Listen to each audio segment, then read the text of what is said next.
Days where I just can't seem to get along with my husband, Mike. Amidst those days, I heard the sound of a door unlocking and a familiar woman's voice. It was Harper, my sister. Unlike me, she was always loved by our parents. But it wasn't just Harper. Mike was with her too. Why are you here today? I quit my job over there. Thought I'd get married. You're not saying you're gonna marry. You're as slow to catch on as ever, Harper said with a mocking smile. A defective product unable to conceive. I got pregnant right away.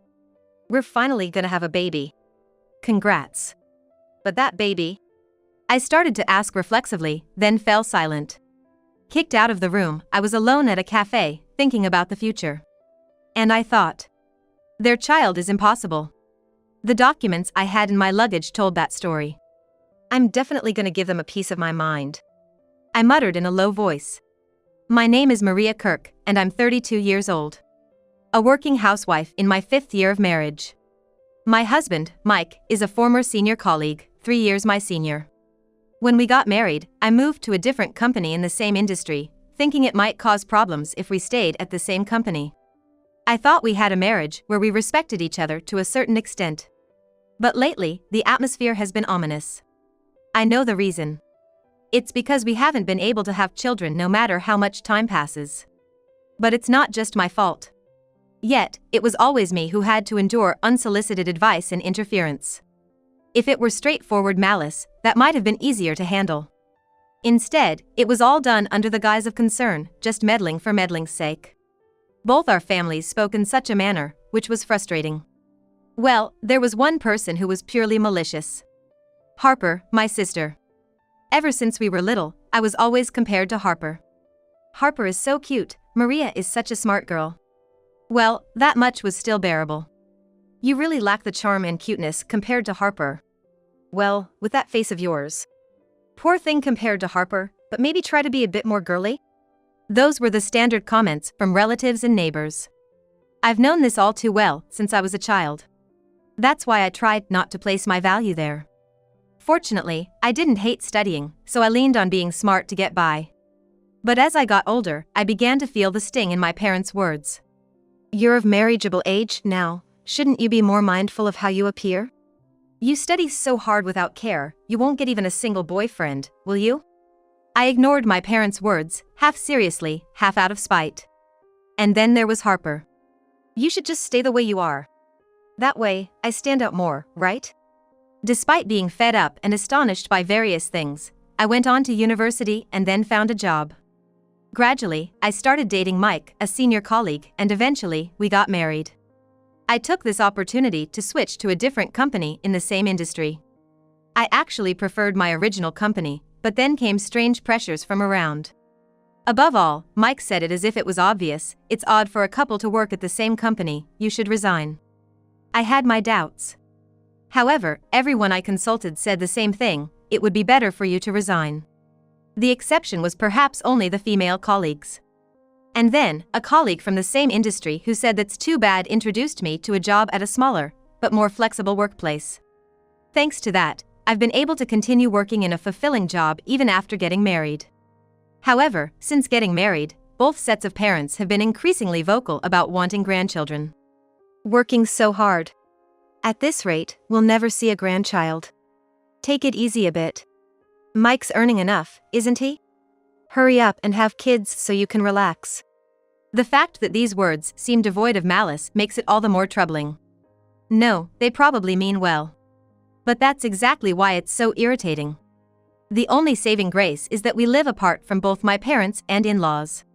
Still, as the years go by, their insistence has grown stronger, to the point where I even started to think about getting pregnant. So, I began seriously considering having children, went to the hospital to talk about it, and even tried changing my diet. But Mike's attitude has been somewhat passive. Lately, you've been all about that topic, but if you keep it up, I'll lose interest too. Tests? Why do I have to do them? I've explained it each time. We're being pressured by both sets of parents to have children. Considering our age, we'd prefer to have children sooner rather than later. So, I'd like his cooperation for that. Yet, all he says is, kids will come when they come. After about a year of this back and forth, I got angry and practically dragged Mike to get tested. Mike sulked at my attitude and half-heartedly listened to the doctor. And that was the start of an even greater decline in our intimate life. Even if I stay up late waiting for him the night before a day off, I get, "What, you're still up," with a sigh. And to top it off, "I'm just not in the mood with you right now." Certainly, my approach might not have been the best. Having children is something we should think about together. I understand that. Eventually, calls started coming in from my in-laws. "Lately, Mike's been coming over to eat quite often. Is everything all right between you two?" Wait, he's been going there when he comes home late? "Yeah, he doesn't seem too eager to come home." "Hey Maria, are you taking good care of him?" Being asked that, I was bewildered. "It's because you all are rushing us." I felt a surge of desire to argue back. After hanging up, I stopped waiting for Mike's return every night. Honestly, I was tired of waiting for Mike. I never thought it would come to this, not when we decided to get married, nor in the early days of our marriage. Mike was a reliable senior colleague at work, a companion with whom I could see a future when we were dating. And at the beginning of our marriage, I believed he was someone with whom I could build a new home. I never imagined I'd come to think it was easier without him around. Eventually, I started to think that if Mike was going to stay out late to avoid coming home, then so be it. I immersed myself more and more in my work. Launching new projects, staying late at night for them. Our house was no longer what you'd call a home. I kept getting calls from my parents and in-laws, still asking about children. But I had started to ignore them. If he wasn't interested, then anything I did would be in vain. I was even losing the sense of why we were living together. Then one day, when I came home, our test results had arrived. By then, I had almost forgotten about them. Thinking about it, it was just a normal waiting period. Yet, in that short time, our relationship had cooled significantly. Even looking at this now. I thought so, but I opened the test results anyway. There were no issues on my side. And when I looked at Mike's, I said, "Huh?" I looked at the document again and again. But no matter how many times I looked, the result was the same. Mike had azoospermia. There was no way we could have children. If that's the case, there's no point in staying married, I thought, almost wanting to laugh. This is hopeless, let's get a divorce. Those words raced through my mind. Just then, I heard the sound of the door unlocking. "Are you really okay with this?" I heard a familiar woman's voice. "Harper?" I was surprised and rushed to the entrance. But there, it wasn't just Harper, Mike was with her too. "Oh, Maria, you're here?" Why are you two together? I couldn't think of any reason why these two would come together.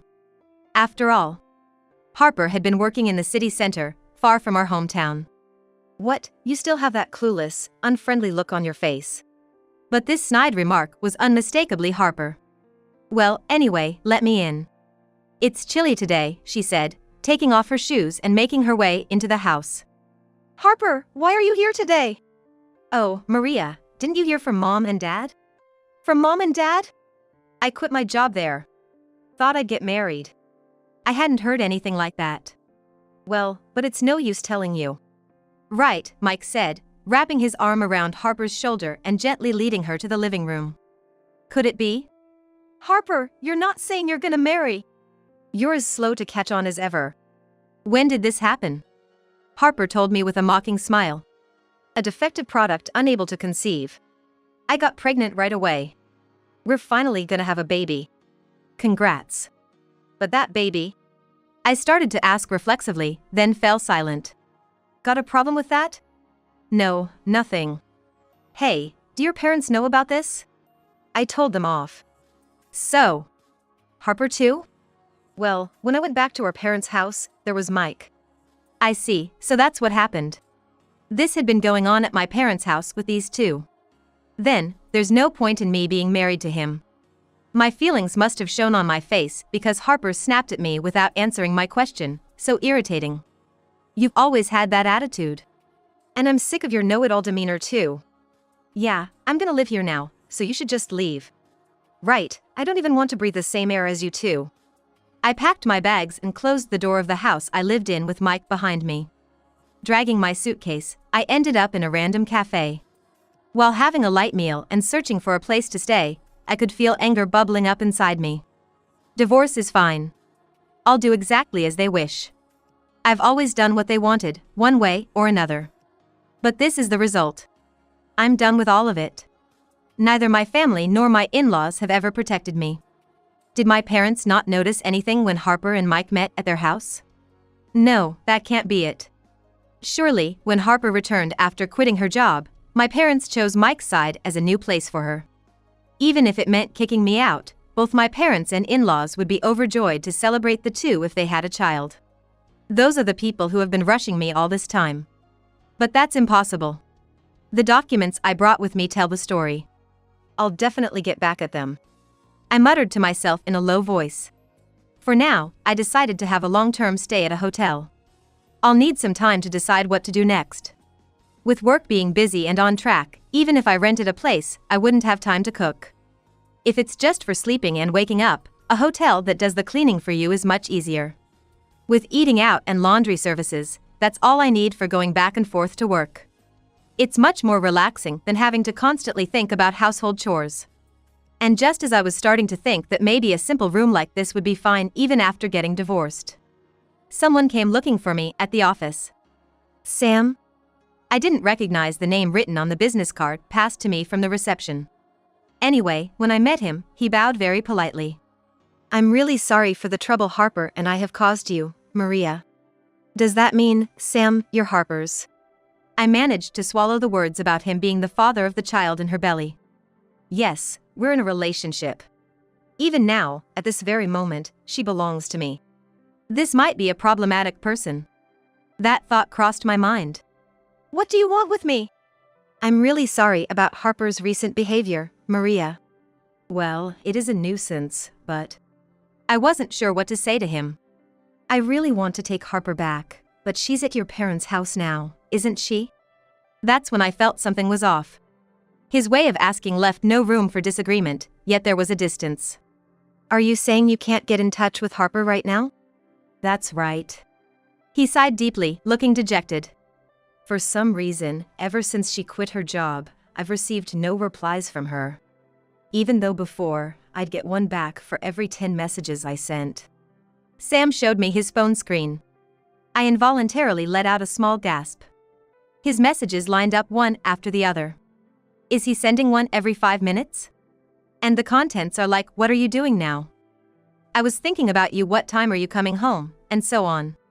I was amazed he could even function at work with all that going on.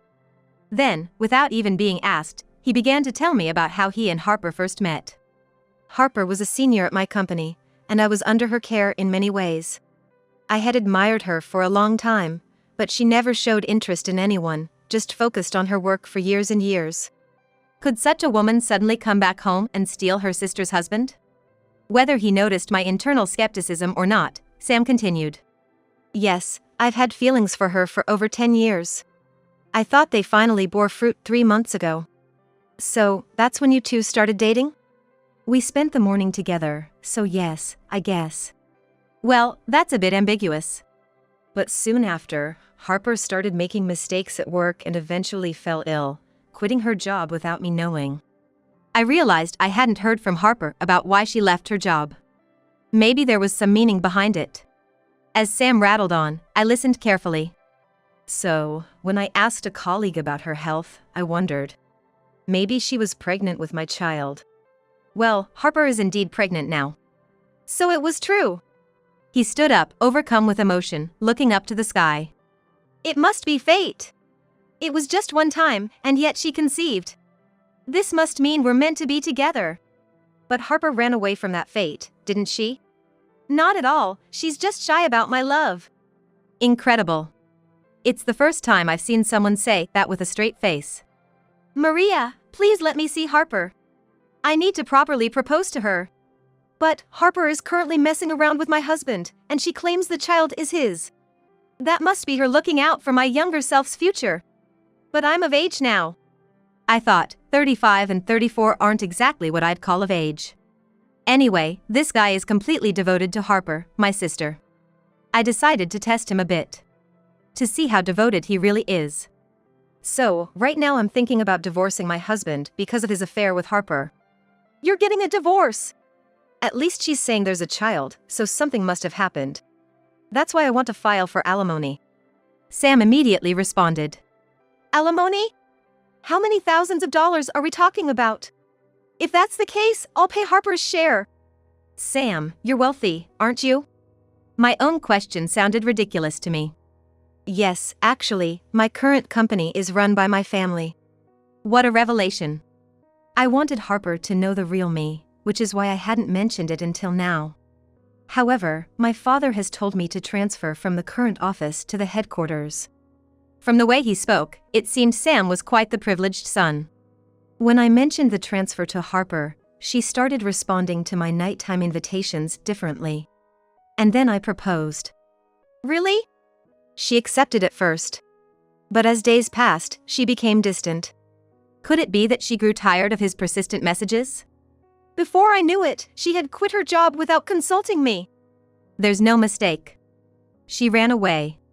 Maybe she thought she'd be a burden because of the pregnancy. Look, I even prepared a ring. He pulled out a ring with a dazzlingly large gem. Being a burden. I don't think that's the case. I blurted out those words effortlessly. No, it's not about being a burden.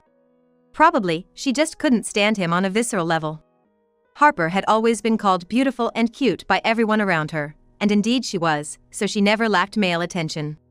But those men always saw Harper as nothing more than a plaything. And Harper probably never felt like she belonged to anyone. But then there was the child. Unexpected, but considering her age, maybe she was ready to latch onto someone. Upon discovering the true identity of this man who had been pestering her, she got involved but eventually ran away from his overbearing control. He sighed deeply. I've always loved Harper. Just when I thought she had accepted me. When I started to talk about marriage seriously, she disappeared. I thought my parents might have forced her back, so I came here. Maria, could you please lead me to Harper? Honestly, I was taken aback by his one-sided torrent of words. But it seemed like this guy could be of use to me. Okay, I understand. But I have one favor to ask. I said, smiling sweetly at Sam. Then, I hired a lawyer and gathered Mike, Harper, and both sets of parents for a discussion. The venue was a room in a hotel. Not the cheap hotel I was staying in, but a proper hotel's small conference room. Quite the fancy hotel for you. Not bad taste. It was just me, the lawyer, Mike, Harper, and our parents, 6 of us facing each other. A set of coffee and tea prepared by the hotel was placed in front of everyone, emitting a very pleasant aroma as it's usually served in the hotel's cafe. In this atmosphere, my hired lawyer began the discussion. Thank you all for gathering today. Regarding the divorce case of the Kirk couple, let's first confirm that both parties agree to the divorce. Mike then confidently replied with a clear face. Of course. Harper is pregnant. There's no point in staying married to Maria, who hasn't shown any signs of pregnancy no matter how long we wait. The two exchanged glances and smiled at each other. The lawyer, ignoring the mood, continued. Maria will be filing for alimony against Mike. Alimony? My mother-in-law exclaimed. What? It's all Maria's fault for not getting pregnant despite our support. Now you're saying Mike is to blame? Exactly, Maria. My father chimed in. And you can't even be happy for your sister having a child? Why would they think like that? I was appalled. So, you're saying you don't want to pay alimony? I stated bluntly. No, that's not what we're saying. If you think a child is coming, then that's an admission of engaging in an affair, isn't it? Mike stumbled over his words. I believe the amount I'm asking for in alimony is fair, isn't it? It's not like I'm asking for something outrageous like $20,000. Then, I had the lawyer present the amount of alimony to Mike. Well, I didn't say I wouldn't pay. Mike grimaced at the amount. You'll pay, then? Yeah. He seemed relieved that the amount was less than he feared. He readily signed the divorce papers the lawyer presented. Then, please take care of this. Wait a minute. Harper called out to the lawyer as he was about to leave. Just the alimony to Mike, is that okay? I don't have to pay anything to Maria? Harper. You don't need to ask that. You're jobless and pregnant. Oh, Harper, it's fine. I quickly responded, sipping my tea. Harper sighed exaggeratedly and turned to me with a smile. Oh, good. You're being kind for a change. Me, kind? I put down my teacup on the table and smiled slightly. Hey, sister, can you still say that after seeing this? What? I handed Harper the envelope containing the test results I had received earlier. What's this? As Harper rifled through the papers, her expression gradually changed. What the hell is this? Mike, you shouldn't look. Harper tried to hide the documents from Mike. I interjected, Mike, that's the result of the test you took before. I took it with me when I left. I thought I'd give it back to you today, I told him firmly. Test, what? After a moment's thought, Mike snatched the documents from Harper. This is... Stunned, he alternated his gaze between the documents and me. As you can see, you have azoospermia. What? Both sets of parents murmured in confusion. That means there's no way a child could be between you and Harper. It's impossible. Is that true, Mike? Let me see that. The documents were passed from hand to hand among my in-laws. Mike cradled his head right there. So, that means... Mother's gaze shifted to Harper's belly. Harper, you tricked me? Mike asked Harper in a voice as if crawling on the ground. That's not true, I love you. Whether you love me or not doesn't matter. It's clear the child isn't mine. What's going on here? Whose child is it? That is... Answer me. Then, as if on cue, a loud knock on the conference room door sounded. Come in, the lawyer said, standing up. I'll take it from here. Is that so? Then, I'll go submit the paperwork. Please do. And who came in was... Hey. Harper. Finally found you. What a cheerful voice. With a bright red bouquet of roses, Sam entered the conference room with a beaming smile. Finally found my beloved. Harper shrieked and scooted back in her chair, letting out a high-pitched scream. Retreating until she was cornered against the wall, Harper finally managed to speak. What are you doing here? Why would you ask me that? Oh no, running away from me is futile. Sam approached Harper slowly, smiling widely, holding the large bouquet. After all, I was the one who reserved this hotel conference room today. What? Wait, Maria, you know this guy? Harper glared at me with an intense look. I sighed deeply. Didn't you find it strange that I would reserve a conference room in such a nice hotel? Indeed, Harper had commented it was unusual for me. If it were up to me, I would have used a conference room at the hotel where I was staying. There's no way I could afford such a place with a solid table, flowers in the corner, and coffee and tea brought from a proper cafe. There's no way I could afford something like that. Let me introduce you. This is Sam. He came to my office the other day, worried about Harper. Yes, I was worried, he said, placing the impressive bouquet of flowers he had been holding in front of Harper. An impressive bouquet of flowers. Could there be about 100 flowers in that bouquet? Sam stood in front of Harper, leaning against the wall and looking down at her. Harper, were you planning to give away my child to someone else? Or were you thinking of raising it alone without telling me? At those words, both sets of parents were shocked. So, that means... you're the real... Sam, not paying any attention to the stunned audience, continued to talk rapidly to Harper. I truly love you from the bottom of my heart. Why won't you believe me? Yes, it was 10 years ago when I first met you. Everyone was dizzy and frozen solid from the barrage of words that kept coming. With his refreshing machine gun talk, Sam went from how the two met to things that made you want to interject. You remember that too? The way he told it was quite compelling, leaving me half exasperated and half impressed, listening yet again. Eventually, Sam took Harper's hand, trying to slip on the ring he had taken out. Stop it.